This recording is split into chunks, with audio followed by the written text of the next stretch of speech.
Broccoli ভেজে রেখেছি নুন হলুদ দিয়ে, দেখেছো? ওইটা দিয়ে সেদ্ধ করা আলু দিয়ে আর পনির দিয়ে আজকে করছি। এই যে কড়াই গরম হয়ে গেছে, এটা ভেজে নিয়েছি আগে। এবার আমি কড়াই চাপিয়েছি, কড়াই গরম হলো, তেল দিচ্ছি। এখন তেল দিয়ে দিলাম, গরম হয়ে গেল একদম কড়াইটা। তাতে আমি পনিরটা ভেজে নেবো। এবার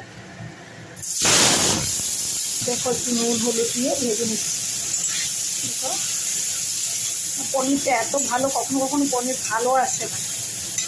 আমরা সাধারণত মিষ্টি দোকান থেকে যেটা পাওয়া যায় ওটা নিয়ে এসে করি। তবে আমি পনিরটাকে সবসময় ভেজে একটু জলে দিয়ে দিব।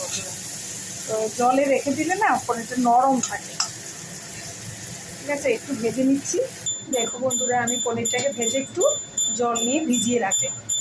এখানে দেখো আলু সেদ্ধ এখানে মিক্স করে দিচ্ছি। দেখো ছালটা ছাড়িয়ে নিচ্ছি এখন। তাহলে এখানে আমার ব্রোকলি ভাজা হয়ে গেল, আলু সেদ্ধ হয়ে গেল, পনির ভাজা হয়ে গেল। এবার দেখো আমি কড়াইতে এই যে তেলটা আছে ওর মধ্যে আর একটু তেল দিয়ে বসিয়ে দিচ্ছি। দেখো বন্ধুরা, কড়াই তো গরম হয়ে গেছে, দুটো তেজপাতা দিয়ে দিলাম। আর দেখো দুটো এলাচ নিয়েছি।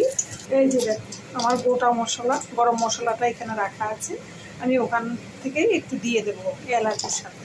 দেখো এলাচটা দিচ্ছি। এই যে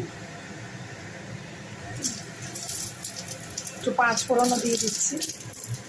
এবার দেখো এটা একদম নিরামিষ ভাজা তো, আলুটাকে আমি একটু ভেঙে দিয়ে দিচ্ছি।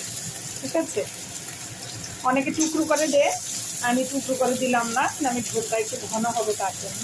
তো এইভাবে ভেঙে দিয়ে নাড়াচ্ছি। তো বন্ধুরা, তাতে আমি হলুদ নুন জিরে দিয়ে দিচ্ছি। একটু হলুদ নুন জিরে দিয়ে দিচ্ছি। তারপরে একটা টমেটো দিয়ে দেবো। দেখো বন্ধুরা, একটা টমেটো কেটে দিচ্ছি।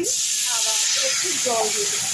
জিরে হলুদ নুন আর সাথে টমেটোটা কেটে দিয়েছি আর ফোড়নে কি দিয়েছি তোমরা দেখতে পেয়েছো। আমি নিরামিষভাবে করি তো তার জন্য। এবার একটু ঢেকে দিই টমেটোটা গলে যাওয়ার জন্য। আমি আগে মশলাটাকে ভাজলাম। ঠিক আছে, দেখো বন্ধুরা, ঢাকা তুলে দেখেছো মশলাটাও টমেটোটা একটু নরম হয়ে গেছে, সব গলে যাচ্ছে টমেটোটা। এখন আমি সবজিটা দিয়ে দিচ্ছি। দেখো এটা দিয়ে দিচ্ছি। আমি আদা দেবো না, আদা কেন দেবো না, ধনে পাতা দেবো বলে আদা দেবো না, কিন্তু একটু গরম মশলা গুঁড়ো দেবো পরে। দেখো কালারটা কি সুন্দর হয়েছে। এখন মশলাটা পুরো ভাজা হয়ে গেছে, সবজিটা আমার আগেরই ভাজা। দেখো বন্ধুরা, ভাজা হয়ে গেছে, আমি জল দিয়ে দিচ্ছি। দেখো বন্ধুরা, হয়ে গেল। এবার একটু গরম মশলা দিয়ে আলুগুলো একদম ভালো করে ভেঙে ঘন হয়ে যাবে, ধনে পাতা দেবো, একটু গরম মশলা দিয়ে নামিয়ে নেব।